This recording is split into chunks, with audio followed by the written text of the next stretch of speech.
Hello and welcome to the Health Detective Podcast by Functional Diagnostic Nutrition. We bring you interviews from people who have conquered the trickiest of health challenges using the functional diagnostic nutrition philosophy and similar healing modalities. You're going to hear from experts who have been through the ringer with their health issues and yet managed to come out on the other side. You can always visit us at functionaldiagnosticnutrition.com, but for now, here is today's episode. All right, hello my friends, and welcome back to another episode of the Health Detective Podcast by Functional Diagnostic Nutrition. My name is Evan Transu, aka Detective Ev, and I will be your host for today's show, episode number 427 of the Health Detective Podcast. Moving right along here through the 400s. I can tell you this, I didn't say this yesterday when we had two podcasts live. If you're on audio, you're like, that wasn't yesterday. So sorry for the confusion. I'm talking about YouTube lives. But we have some really cool things that'll be happening, not only for episode 500, but even preceding that. I can kind of hint it. Reed gave us approval that when I move to Austin, we will likely be doing at least once a month, possibly as much as once a week, in-person, full podcast studio with one of the many major names that are down there in the Austin area. If you guys don't know, that's kind of a hub right now for holistic health, functional medicine. There's amazing practitioners that are within the city limits, but also it has so many conferences each year and all throughout the year that people are coming in and flying from all over the country and the world to get there. So stay tuned for that. We'll still probably be able to stream that live. If you're on audio or YouTube, it really won't be too much of a different experience than you're used to, but just letting you know that that is coming. Very excited for that. We'll also be doing a little bit of an upgrade once we're in Austin, even for the online events and podcasts, but stay tuned. Another thing that I would like to give you a heads up on is the HICS event in San Diego, California. Scan the QR code for this. Just even save it in your browser somewhere. If you're listening on audio, you can find it in the show notes, but it's HICS-live.com. That's HIX-live.com. The code is HDP, all caps, HDP, like Health Detective Podcast at checkout. That's only good for a few more days. July 15th, he's giving us 45% off. We're the only people that have 45% off for this conference right now, which is amazing. So if you're wondering what the heck is this, FDN used to do in-person conferences for a few years. The pandemic happened. That kind of screwed things up for us. But Jeremy and Jen Maleka are very good friends of FDN. You guys probably know Jen Maleka or have heard the name. She's the one that got me into FDN. And Jeremy Maleka is her husband. He owns Biocanic, and they host this conference every year now called HICS. So we have decided to make that the closest thing that we have to an FDN conference. We had over 80 FDNs there last year. We're on track to have over 100 there this year. And I just got a message from Jeremy. This was just today, probably 2 hours ago. He was saying how many ticket sales have come in, all that kind of stuff. But he also let me know they are 50% sold out. We're recording this on July 11th, just so you know. 50% sold out, which is double what they were at last year, which does imply to me that they will sell out. So if you know that you want to do this, just get the ticket, man. There's always hotels, there's always Airbnbs, there's always flights. I'm not saying that they're always the same price, but those things exist. You can get there if you want to get there, but the tickets, there is a finite amount of those. So please go to HICS-live.com. If you want to meet Reed, if you want to meet Elizabeth, if you want to meet Lucy or some of your other favorite characters, I'll call them, here at FDN, then please join us in San Diego, California. We'll see you there. Okay, for our guest today, I'm excited to talk to her. I get so confused sometimes with these conferences because I've seen her face before. It was probably just on Facebook. And I'm like, have we met? We have not. So we're going to have plenty to dive into today. Talisa is a board certified functional health practitioner, functional diagnostic nutrition practitioner, herbalist, and gut health coach. She helps women with IBS and chronic gut issues look beneath the surface of their symptoms and heal themselves naturally through a holistic root cause approach. She walks her clients through a transformational process using functional labs and evidence-based practices to finally heal their gut and say hello to eating all those foods they thought they'd given up forever. Her own experience with a lengthy and expensive trial and error approach left her feeling hopeless and frustrated, ultimately driving her to create her signature formula that gets women with gut issues long-lasting, tangible results. Welcome to the show, my friend. Thank you. Happy to be here. All right, we will jump right into it because I had like 4 minutes of ads there, so forgive me. I want to know, what did your health symptoms look like and when did they begin for you? Oh gosh.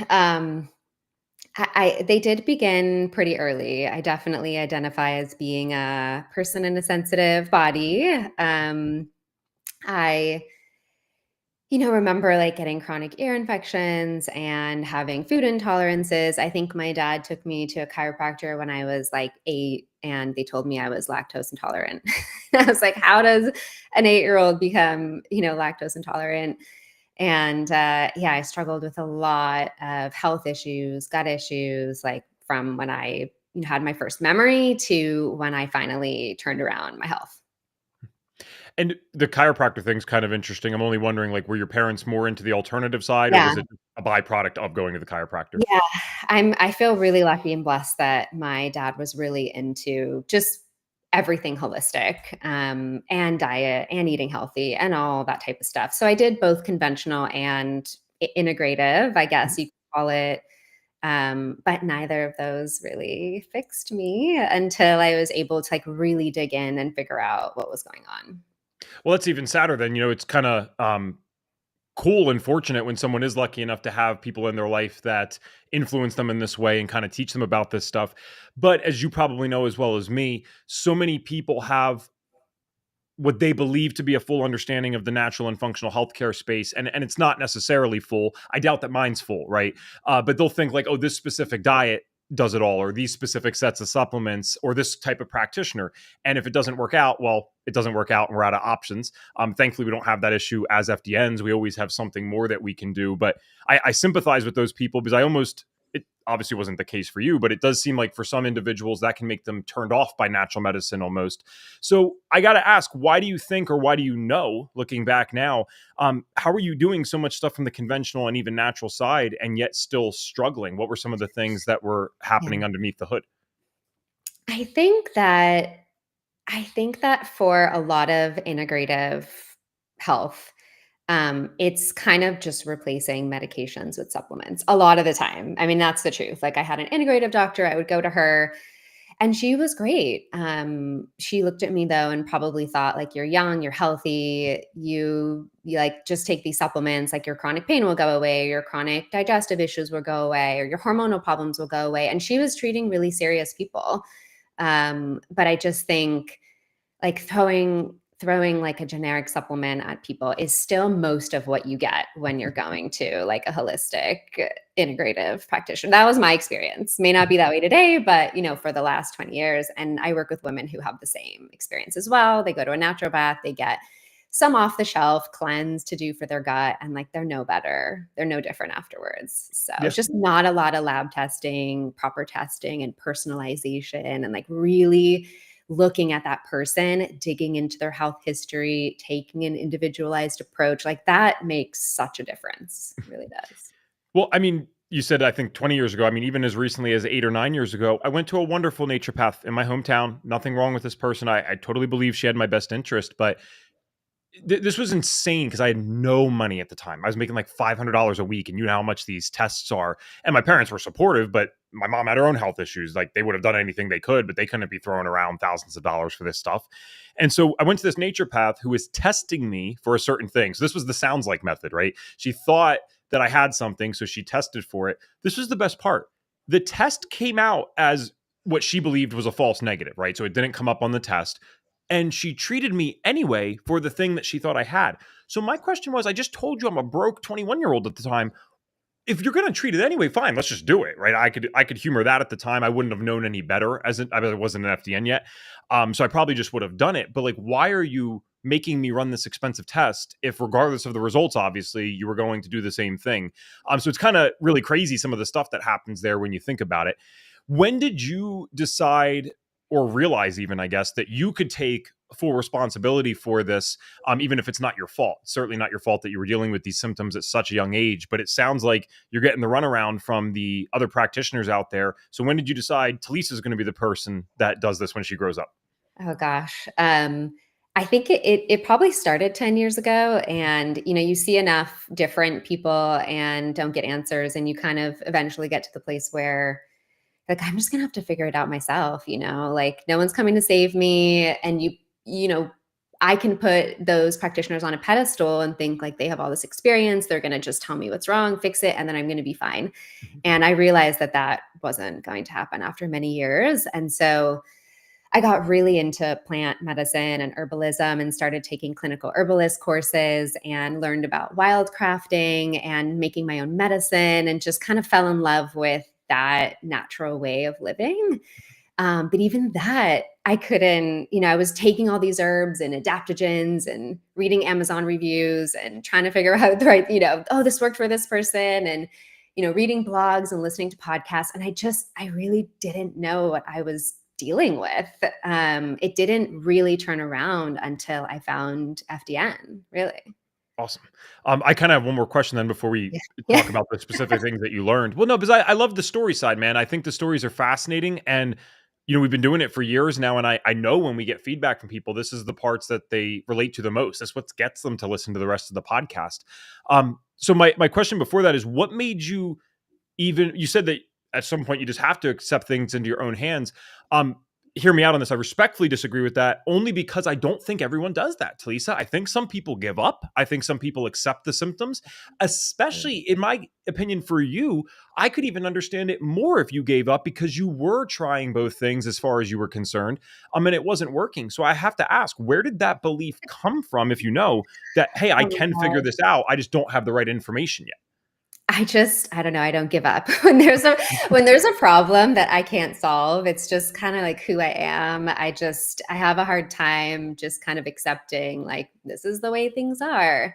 And I heard this thread, and this is something Reed talks about a lot too, throughout all of my different studies, like that the body wants to heal. And I knew that maybe it was like from a spiritual place, like I knew that my body didn't want to be this way and that there was another place to get to. And I knew that if I just didn't stop, I would get there. And Yep. that's actually what separates, I believe, people who heal from people who don't, is the people who heal, they don't stop.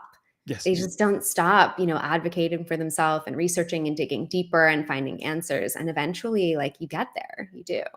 Yeah, 4.5 years ago when we started the podcast, I wouldn't have had the answer to that, but the answers become so consistent over time. That's why I ask it. And it's so funny that you even used the word. You said spiritual. These people, yes, they all don't give up. There's no doubt about it. There's a grit around it. There's an inability and unwillingness to accept it, which I also think makes fantastic entrepreneurs, for the record. But also what you said about this idea, I just knew. I knew that there's something more. And I don't know how to give that to someone. I don't know how to train it in someone. I think all we can do is keep repeating this message so that people learn to trust themselves. But that was about the same for me. I look back, I'm like, Ev, you were out of your mind. I was 18, sick as can be, no exposure to natural medicine whatsoever. I get my seventh diagnosis, and I am somehow, I would almost use the word arrogant and naive enough to think I can go figure out what these doctors can't figure out. But that came from an internal place. It wasn't an intellectual type of thought, like, oh, I'm smarter than them. It's like you said, it was this inner knowing that, no, Ev, there's something more for you out here. This doesn't make sense. You got to go find it. So I'm so glad that in your case, you found FDN at some point. Now, for those that don't know, we always want you to be your first client at FDN. At least you could have been taking clients before, of course. But I mean, from an FDN perspective, how we take clients, we want you to be your first. So we include lab tests in the cost of tuition. So you'll actually run those on yourself. So I'm curious, when you did get those results back, it obviously sounds like you found some stuff. I'm sure we could spend 2 hours on that. But what were some of the main findings for you? Um, so the reason why going through FDN was so transformative is I genuinely thought that I was a really healthy person who took amazing care of myself before I went into the program. And when I learned about, oh, that it's just not about supplements, right? And it's not just about diet. And this is why having a coach can be so helpful. It's like, we can't see ourselves, right? I couldn't see how I was actually living and how that was impacting my health. And I had gotten myself to a place where throughout that period where I was getting my lab results back and I was learning about, dress and all the things we talk about, I was in the ER multiple times. I was on more and more restrictive diets. I was bloated all the time. I was in abdominal pain and my anxiety was the worst it had ever been. I wasn't sleeping. I had really horrible insomnia. And then I was fatigued all day and taking naps every afternoon. And what I found was that my gut was a total disaster, which I knew, but I didn't know how bad it would be. And to this day, like, when I have a client and their labs come back and there's a lot to work on, I'm like, listen, I've seen way worse. I was worse than this. Like you can come back from this. Like this is all fixable. Like, don't worry. But yeah, I mean, my hormones were like menopausal level and my adrenals were totally flatlined. And even my minerals, like I ended up doing more testing and I was so depleted just from years of doing too much, of doing the wrong types of things, not listening to my body and just thinking, well, maybe I need to push harder. Like maybe I need to work out more, or maybe I need to try a different diet, or I need a new supplement. And none of that was what I actually needed. And the data shows, exactly what my body needed. So I was just discussing with it would have just been our last guest on the podcast, Denise, fitness person, was into personal training for 20 plus years before getting into the world of FDN. And we both shared that sentiment, right? This is kind of the downside too of something that you were mentioning earlier, where we just don't give up. We don't accept no for an answer. That can also translate into just pushing way too hard on the things that aren't working, and kind of stressing ourselves out in that way. So obviously you work as an FDN now, which is fantastic and cool. We always love having people that have real stories in this, because facts tell, stories sell. That's what people relate to when they hear from someone else who went through it with them. Or I'm jokingly saying this, when we can trauma bond with them on our lab test results, where we're showing them how messed up there is, like, don't worry about it. Mine were 10 times worse and I'm still here. That's powerful for people, man. And that's what separates us. So many people always ask us on the live events, if I don't have any formal credentials from Western medicine, why do people trust me? And I'm like, my friend, one, we're not in competition with them. You need to understand that this is something that ideally would work synergistically. You get the best of both worlds from both areas. But two, people, when they go through the ringer and something doesn't work over and over and over and over again, and then they hear from someone that can relate to them on a story level, on an emotional level, yeah, they are willing to work with those individuals. It's probably a fair skepticism in the sense that, yeah, if you just started getting symptoms, no, we're not at a place yet in the world where you're going to go to an FDN before your doctor. And I don't want to live in that world. I just wish that they went to both at the same time. But you got to go to the doctor. You got to rule out extreme things, life-threatening things, all that kind of stuff. But yeah, if someone's been to 8, 9 different practitioners and it hasn't worked yet, yes, that's when we start trusting the people on Facebook and Instagram who have a relatable story to us. That's just how it works.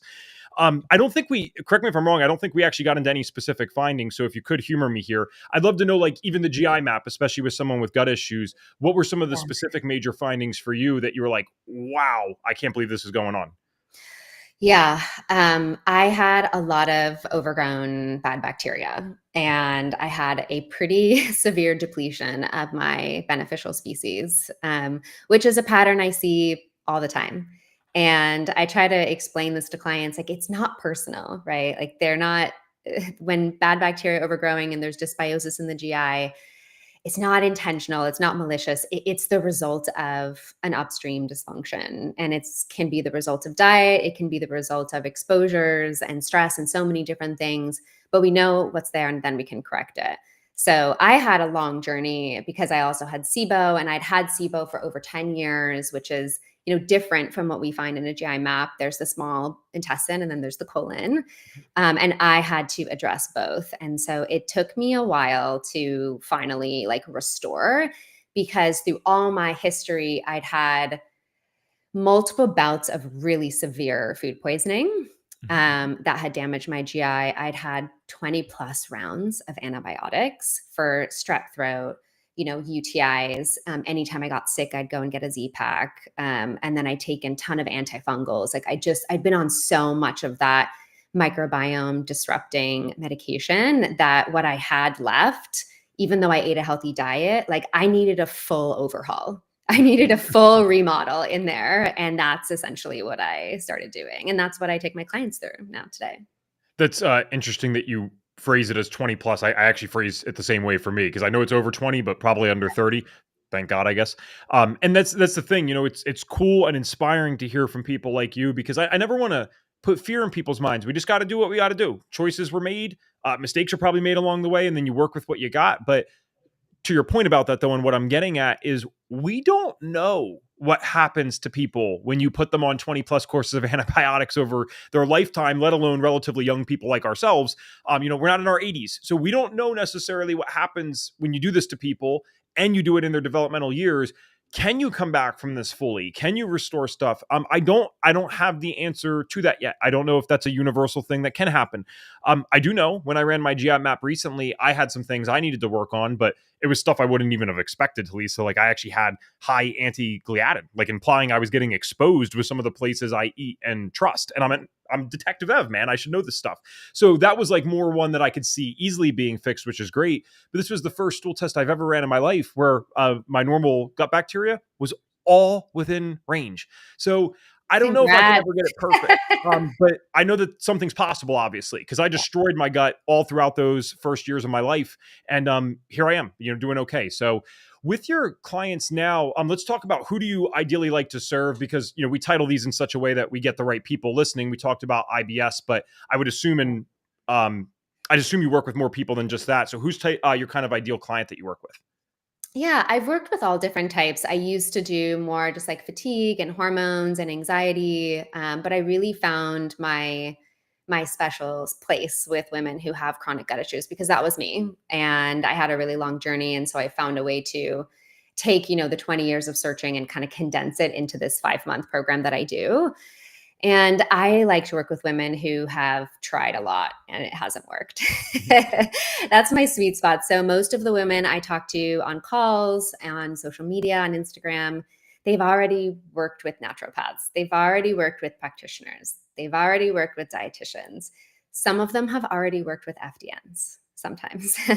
And rebuilding the gut and understanding what someone needs and really being able to troubleshoot like different gut symptoms, it's a specialized area, right? And so I'm just able to get them better results and explain why what they've done so far maybe hasn't worked and why they might need some additional testing just to get better data. And I do also offer, I'll review what you've done prior. So, because they want to know, like, how is this different? Like, how is what you're doing any different from what I did with this SIBO dietitian or this, SIBO coach or this IBS coach? And I can see pretty quickly that, like, a lot of the protocols are the same and a lot of the testing is the same. And so that's kind of how I set myself apart, is because I don't use a lot of the same testing and I don't use any of the same protocols, and all of it is individualized. And I understand the microbiome and how to restore it and how to assess it in a different way because I had to find that out for myself in order to heal. So What I don't want you to have to give away all the secret sauce here, and that's the good news about lab tests. You really can't ever give all of it away because people still need to utilize the labs at some point. But I would love to dive in now to some of the unique things that you've learned. And I always have to specify this because we have Talisa brand new trainees watching, and then they get confused with different labs and all this kind of stuff. So I'm a broken record with this. I still haven't found a better quote. If I find one, I'll let you guys know. But until then, we're going to quote Picasso. He said, "You got to learn the rules like a master so you can break them like an artist." And what that means in the world of FDN, in my opinion, is if you're coming into this space and you don't know anything about functional health yet, or you've been the person that's just messing around with different diets and stuff, you're not a master. Let's just call it what it is. So you got to learn the rules like a master. Reed had worked with over 11,000 people before ever teaching this course to someone else. That's probably someone that knows what they're talking about, right? So you start with that. But as you get into your specific niche, as you get into your world of clients, you might find, as it sounds like you have, hey, you know what? I can serve them well with this, but I can serve them better with this modification or this change. I found this for myself. This isn't a secret. So just wanted to specify that yeah, before I ask you this question so that the trainees don't get confused. Stick to what you're learning now. And yeah. then as you work with your niche, you can figure this out. But can I ask what lab tests do you use as standard ones for your Yeah. clients? Yeah, absolutely. And I appreciate you saying that because I remember being a trainee and being like, "Oh my gosh, I'm overwhelmed. Am I going to have to change everything when I graduate?" And there are so many women with chronic gut issues that all works perfectly for, and dress transforms their life. It is essential for everyone. But there are people, and this just happens to be who I attract and kind of women who gravitate towards me who need something deeper, right? Their issues are a little bit more complex. So I do stool testing, but I do metagenomic sequencing. So it's not DNA testing in a way where, for example, like I love the GI map. I've used the GI map for years. I still use it in certain scenarios, but it's only finding what it's looking for. And so when a woman has been struggling with chronic gut issues for 10, 20 years, like I want to see everything. I want to see the 500 to 300 species they have in their gut blasted out on a whiteboard so I can see like, where are the imbalances? Because when I look at a GI map and I see like someone's missing a keystone species or one of the phyla is really low, I know something's taking its place. Because in the gut, what we're really dealing with is like a game of real estate, right? So something's taking up that space. So if we see something low, I want to know what's growing in its place so that we can, find a protocol basically to correct that. So I like to use metagenomic sequencing for a lot of my clients. And then I also do mineral testing because that definitely gets depleted when you're dealing with chronic gut issues. And it's going to impact the adrenals, the thyroid, the immune system, all the holistic parts of the body we need to get on board in order to heal. And then I also do a lot of mold testing. So just every client I do organic acids testing because probably half the women who come through my practice have had some type of environmental exposure or some type of, antibiotic driven dysbiosis that they just, once things get that imbalanced, just changing our diet, we can't tip the balance. Like we need to know what's going on so that we can use protocols to tip the balance, and then the body can do what it knows how to do, right? Which is heal. Well, and for those that aren't familiar with organic acids, correct me if I'm wrong here, but you get a lot more than if you're adding the mycotoxins thing. Of course, you're getting the mold directly. You also get some stuff on the main test as well. But I've seen more advanced practitioners utilize just the standard oat to figure out fungal infections and other bacterial stuff. So do you also benefit from it in that way? Yeah, you're getting kind of like with minerals in stool, you're measuring the thing, right? You're getting like the very direct measurement, but the oat like is the downstream byproduct of so many different imbalances that could be going on in the body. So I love to see mitochondrial function and can the cells make energy and is this inhibiting this woman from losing weight or whatever it is. But I really want to see that first page and the toxic burden markers to see if like we need to dig deeper because it's not everyone's story, right? As much as you hear on social media, like it's toxins, it's this, it's that. But it is some women's story. And like, I want those clues so that we don't miss anything. Cause that's my biggest is like, why do I do all of these labs at once? Cause I don't want to miss anything. And I don't want them to continue to struggle and wonder, and then let's add this on and let's add that on. And it gets frustrating. They've already been through it. So I want to get them where they want to be the quickest way possible. It's so interesting. And it kind of goes back to that principle I was talking about, learning the rules like a master, right? So you can find certain principles that stay true no matter how much someone might edit things for their niche, right? I don't know anyone at all that in their ideal situation recommends only one test, right? Which is true for you. You don't recommend only one test. That's kind of interesting. Now, at the same time, I don't know anyone either that says, let's run 20 tests, even if the person has unlimited funds. That's overkill. So there's a principle there. Less is more in a lot of ways with functional testing. And again, even if the person had $1 million to dispose on their health, I would not go run 100 tests. Especially not from the get-go. That does not make any sense. There's way too much data there. You don't necessarily address everything at once. There's only so much the body can handle too. Exactly. Like I'm going to create a 4-year protocol for you with, by the time we self-titrate all this stuff, it's going to be a long time. So I want to go back though to the, forgive me, I don't know if I heard of this one. Metagenomics, that's what you said? Yeah, like shotgun sequencing. It's what Microbiome Labs uses. Okay. I like to use the Tiny Health Pro test. Again, because it has the digestive markers. It has a lot of the stuff we get on the GI map, but it's going to catalog your entire gut, even species like they don't even have a name yet. Like you look them up in like a government database and we don't even know what they do yet. We're still discovering so much about the microbiome, but I like to see the full picture if possible. Because there's things I discover that I'm like, oh gosh, yeah, it's good that we know that. Yeah. Well, no, and so I've heard of these types of tests. I'm not saying they're all identical. That's beyond my pay grade, but I've seen these one where you get like usually an exceptionally long report. And like you said, the GI map is looking for what it's looking for, which is, a limited amount of stuff, important stuff, but yes, there is limitations there. So how do you even start to digest? No pun intended. That was pretty lame. Wow. I should have just, that was great. Dang. And we're live. Just keep rolling up. How do you even start to break down and digest all the information that does come from those tests? Because, and I'm coming from ignorance here, I've heard people saying that sometimes it's too much that they don't know necessarily what to do with it, but obviously you're getting great results. So how do you break it all down? It's a great question. So whenever I'm looking at a test, and this is kind of leading into one of my themes when I'm talking with women that I work with, the first place most people want to look on a stool test is Where are the parasites? Where are the pathogens? Where's the H. pylori? Where are the bad things? Like, where are the things that are causing me all the symptoms, creating the inflammation? And yes, of course, we want to know that those things are there. But the first place I look is what's going on with the beneficial species and what's going on with the keystone species. And we know that if they're not there in a certain percentage of the real estate, so kind of quantifying how many tens of millions we might have of them isn't super helpful for me. I want to know like what percent of the entire microbiome they're taking up. And if they're not there, we know that other species are going to go away if they're not there. And the immune system can't function, and we're not going to have enough of the beneficial things like butyrate being produced, which is basically what the gut runs on. So I kind of go there first. And I know immediately if that woman doesn't have enough of those species in the right amounts, that we need to restore. And so I just say, yes, we're going to rebalance, but it's a restoration of what's been lost. You have this garden inside of you, and you've been feeding it your whole life. Whether you know you've been tending to it, you're like a gardener, and it's either antibiotics, maybe disrupt it, right, and can wipe certain things out. And then you're feeding it with food that you eat. And when it becomes imbalanced, like we need to correct it.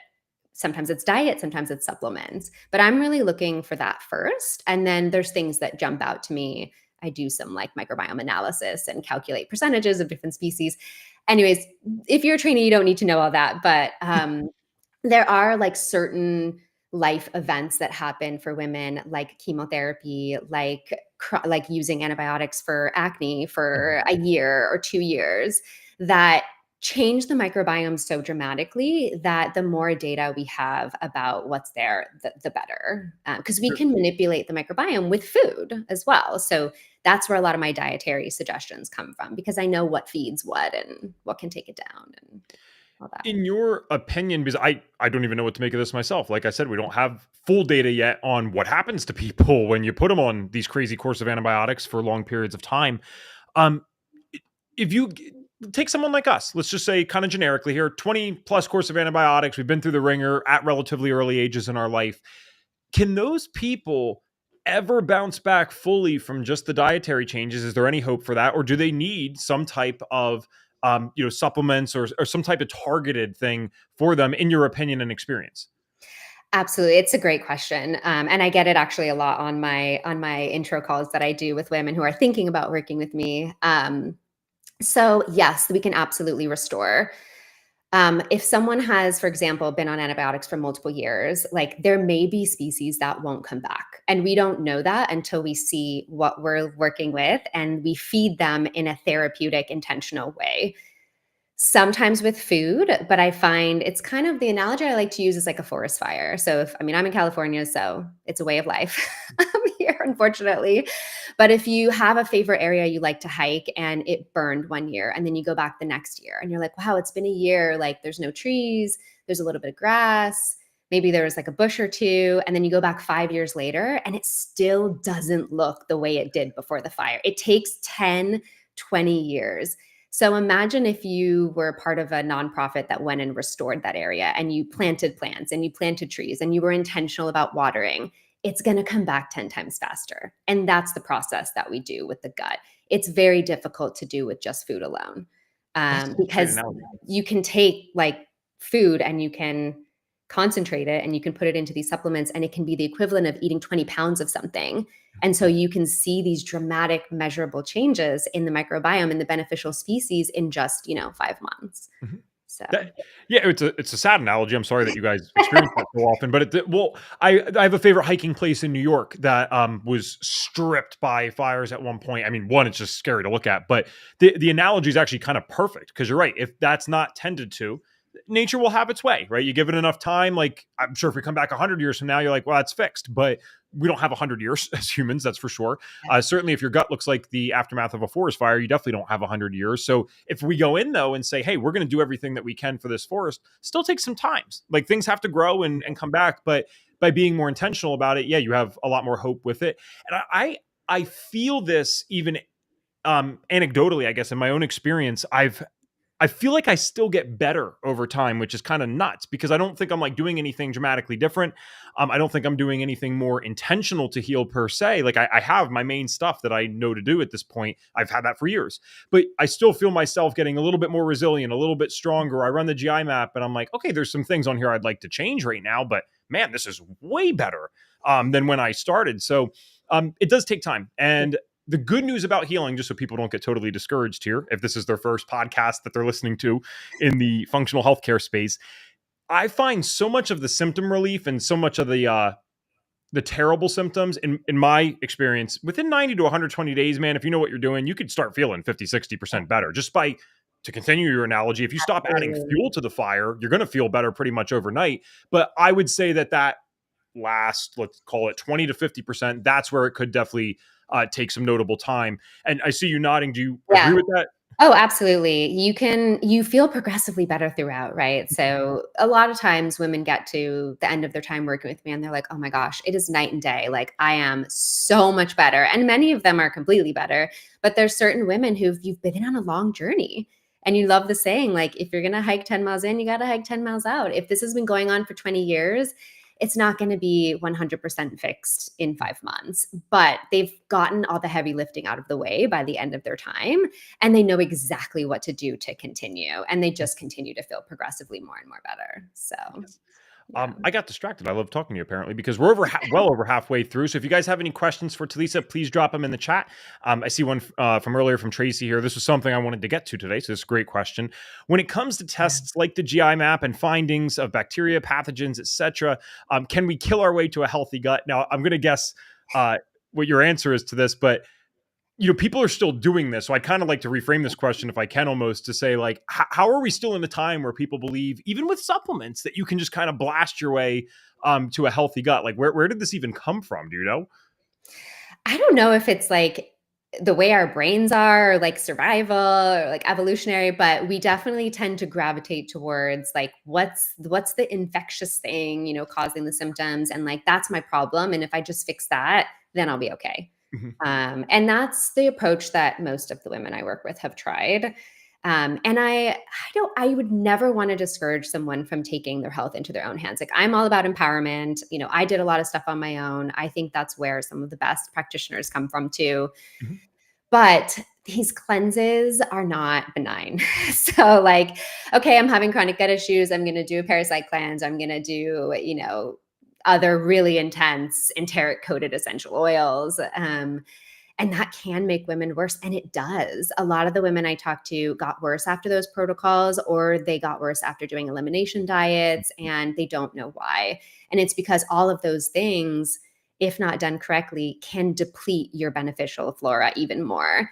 And when you see like a pathogen or something overgrowing, it's great to have a practitioner who's like, do this, do that. This is going to take care of the overgrowth. But without answering the question of why is it there? Why did it grow? How can we prevent it from coming back? And the key is restoring the microbiome, is changing the entire environment so that that thing can't grow back. I have opportunistic bacteria inside me. You do too. We all do. It should not be allowed to overgrow, right, and create symptoms.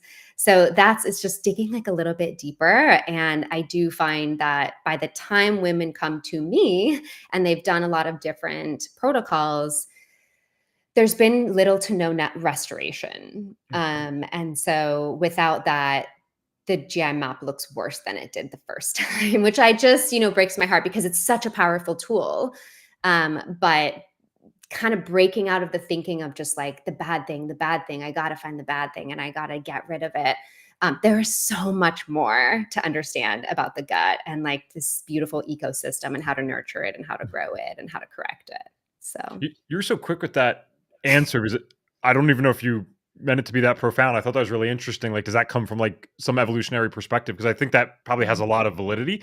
We're scared of these things. There's a whole theory about why some people are more cleanly than others, and it's about like their ancestry might have been more infected, affected by infectious diseases and stuff. Like there's really interesting studies and science behind this. So that's kind of cool. And then you see the same thing with Western medicine. So I think sometimes the philosophy also transfers. It's kind of like what we were talking about with many natural medicine practitioners earlier. We trade medications for supplements or, this fad diet or this cleanse. Like philosophically it's almost the same other than the fact that it's natural. That's really the only difference, but that's not going to heal people long term.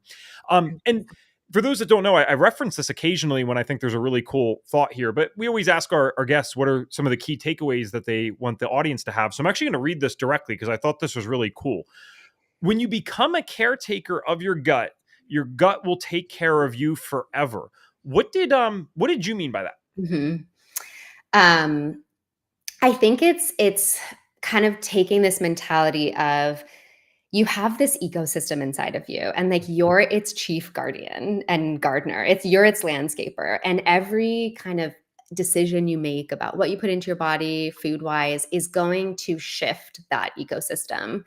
And these bacteria, right? Like they're just feeding off what you give them. What you put in your mouth is essentially what they have and to work with. And you can either be going towards dysbiosis or you can be going towards a healthy gut that's going to let you sleep all night. That's going to let you eat the food that you want to eat without bloating, without reacting. That's going to make you feel less inflamed.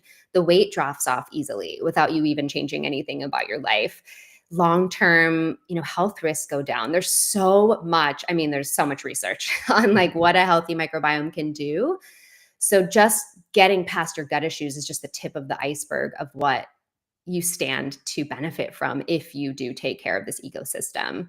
And we really are its chief caretakers. And definitely no one who's giving you suggestions or sometimes prescriptions, like they're not thinking about what's going on in there and how it's going to impact you for the long term. So it's up to us to really think about like, how do I take care of this ecosystem inside of me? And it can be fun. It doesn't have to be hard. It doesn't have to be some crazy diet. Like it doesn't have to be a restrictive diet. It shouldn't be a restrictive diet. And it's principles that you can take with the rest of your life. Once you've corrected it, you can keep what you've built if you go through program.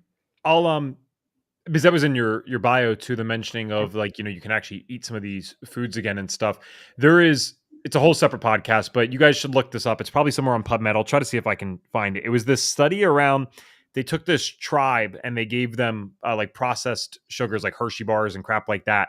And then they did it with people, living standard Western lifestyles like us. And it showed, eating just a few of those things was starting to affect the microbiome. That doesn't mean it can't bounce back, but the bottom line is there was an effect there. And it didn't affect these people in the tribes in any way. Now, there was a lot of reasons this study was done. They are wondering, is it the light? Because we know now red light therapy can actually affect the gut microbiome. So red light also comes from the sun. Is it the grounding? Is it their natural diet? Is it the resilience they already have? I mean, we could play that game all day, but the bottom line is there are human beings that exist on this earth right now that are eating crap sometimes, is probably a key. And they do not have the same immediate changes that people like myself, 10 years ago might have had. So really interesting. And yes, there is hope. You can go have a fun meal every now and then. You don't have to live restrictively forever with this gut stuff. In fact, if you are being super restrictive, that probably implies that working with someone like Talisa would be perfect for you, which leads me to my next question. These are always my favorite ones with experienced FDNs like yourself. I would love to hear about, to the degree that you're able to share. Of course, if you don't want to mention names, that's fine. I would just love to hear about like a really cool client testimonial. I might even get more specific by saying, you already mentioned that if you take care of the gut will take care of you forever. And what you meant by that is there's so many other things that this branches out to. So I'd be particularly interested in a client testimonial where someone came to you for this gut health stuff, but their mental health got better than they ever thought. Their skin health got better than they ever thought. So are there any cool stories that come to mind? Yes, someone's coming to mind immediately, actually. And this is most of my clients, to be honest, is, they were told they had IBS, and then eventually they were told they had SIBO because there's a lot of overlap there. And they did the antibiotics for SIBO, and then things got better for a little while, and then they got worse, and then they started getting other infections and doing more antibiotics. And so by the time I started working with them, I had no idea what their microbiome looked like before, right? Because the whole ecosystem changes when you do something like antibiotics. So we just saw a picture of depletion, right? That needed to be rebuilt. And she was still reacting to foods, she was still bloated, she was still constipated. And then, 3 months into working together, she was like, my friends are asking me how I'm eating gluten and dairy, and like I'm feeling amazing, and I'm drinking, fermented milk again, and like I'm doing all of the things I thought I was told I shouldn't and couldn't do. I'm eating the FODMAPs, like I'm eating, the legumes and all of this stuff. And she was just one of those people that turned around really quickly, because she was like, I'm going to do it. I'm going to do this. I'm going to do that. I want to heal. And then, yeah, she started having more energy and noticing her skin was better and noticing she was sleeping better and her hair was coming in thicker. And yeah, it's so cool when you have, clients like that, and they just really go all in, and they're like, I want to do this. And you see them transform. And even though, they come to work with me with the hope, right? There's a little part of them that's like, I don't think this is going to work, because that's what gut issues do to you, is they make you feel like you're broken and everyone is fine around you and you eat a perfect diet, but you can't seem to heal. And it's just amazing when they're able to prove themselves wrong by, going all in and finally healing and getting better. I appreciate you sharing that kind of human perspective too, because in the beginning, I always think about someone that might be listening to the first time. There's got to be someone that is listening to our podcast, and we are like the first one in their binge of healthcare podcasts, right? Just like you and I started at one point binging these things, and just because we are people self-described here that never give up and don't accept no for an answer, it doesn't mean that there's not that doubt sometimes. Of course there is, man. When you're going to these medical professionals and you're paying thousands of dollars out of pocket and nothing's working the way that you want it to, it'd be insane for there not to be doubt. But you can't accept it. That's different. You can have doubt, but you can't accept that this is the way that you're going to live. To me, I have to keep going. You know what I mean? Like I'd want to know that I tried everything possible before my last day here. And thankfully, if you adopt that mindset, you'll be feeling fine way before your last day here, right? And then you can actually get back to enjoying and living your life, which is the whole point of doing all this stuff, is getting back to living. And if you guys feel like you're relating to some of the stuff Talisa talked about today, I know that there's got to be people even in our community who are experienced, who are like you, right? You had experience with this stuff. You were trying things, but are still struggling. So what is the best way for them to connect with you if they'd like to learn more about you, work with you, follow you, etc.? You can just find me on Instagram. I talk to women on there all the time about their gut issues, Talisa Joelle. And then on my website too, talisajoellehealth.com. You can book a free call with me. I love talking to women. And even if, I'm not the right fit for them, like pointing them in a direction, because there's so much information online. And then once you let the algorithm know you're interested, like you'll just get targeted, ad for target, for different things. And it can be really overwhelming. So I love to help women kind of work through that and figure out, like, where do you need to go from here? Because everyone's different, right? There's certain things maybe they haven't tried and they can explore before they, go all in on some type of a health building program. I like that you said that. I would hope every FDN out there does that. But if you're truly in service to people, that's the exact same. I actually use that as a quote unquote guarantee. I'm in a completely different niche, right? But I always say, if you get on this discovery call and we're not a great fit, or you can't do it right now for whatever reason, you will never leave a call and not have something to do or a place to go. I just love that you do that, because that's a good way to do business, right? That's an ethical way to do business. It's cool. And what you give comes back. So all works out anyway. Absolutely. Okay. Signature question for the show. Oh gosh. No, don't worry. It's nothing crazy. You'll probably be able to answer it easily. And it's subjective. So there's no right or wrong answers. The signature question for the show is this: if we could give you a magic wand and you could wave it and you could get all of our viewers to do just one thing for their health, what would it be? And it does actually, this is general. So this does not have to be related to gut health, although it could be if you'd like it to. And also it could mean that you are getting us to start one thing, or you can get us all to stop one thing. So I've stalled for you a little bit here by saying the question in a few different ways. I think I got it. This is going to be like a total mom moment, but my thing would be to just eat more plants and to avoid anyone who tells you not to do that. Because the key to maintaining a healthy, resilient, diverse, resistant to infection microbiome is to feed it. And there really is no substitute for that. And a lot of the women who work with me come to me already eating. They're like, I'm having vegetables with every meal. I'm having a side of broccoli, or I'm having a side salad, or I'm having, whatever, like something that they like and that they're comfortable with. But what I tend to find is really vulnerable microbiomes because there isn't a lot of diversity in there. So for most women I work with, they're already familiar with the concept of fiber, but just the way that they're going about it isn't enough to truly like build that gut over years. So just like try a new vegetable. That would be my thing, is like try something, go to a farmer's market, go to your local grocery store, find something you haven't had before, and just like look up how to cook it and try it, because doing that over and over and over again is the key to the long-term resiliency. Once we've corrected the issues and you want to maintain all of this for the rest of your life, it's finding ways to diversify your diet. Awesome answer. And some people love that stuff too. I swear to God, if I told my wife today, I'm like, hey, want to go to the grocery store with me, find a new vegetable, and we just learn how to cook it. Like that is a recreational activity for her. I don't know why Yeah, she's wired that amazing. way. Like she'd be like, are you kidding me? Let's go. So I have my one tip for the That's day. So so thank you. fun. I love that. All right. If you guys are on audio, you can find her website and links in the show notes. Please book in with her if you related to anything that she talked about today. And also, if you want to be like Talisa when you grow up, maybe you're like, well, I like this, but I'd love to do the work that she's doing.